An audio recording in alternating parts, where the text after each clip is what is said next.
आपण हाक मारली देवी. आम्ही आपल्या सेवेसाठी उपस्थित राहणार नाही असे कधी होईल का?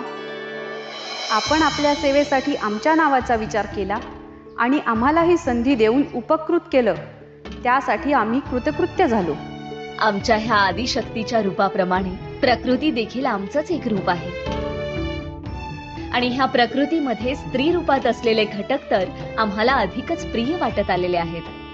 गंगा, यमुना, सरस्वती, आपण तिघीही या भूतलावर जे काम करत आहात त्याने पृथ्वी तर उपकृत झालेलीच आहे आणि आमच्या ह्या अवतार कार्याच्या निमित्ताने तुम्ही तिघीही आमच्या सोबत असाल याचा आम्हाला आनंद आहे.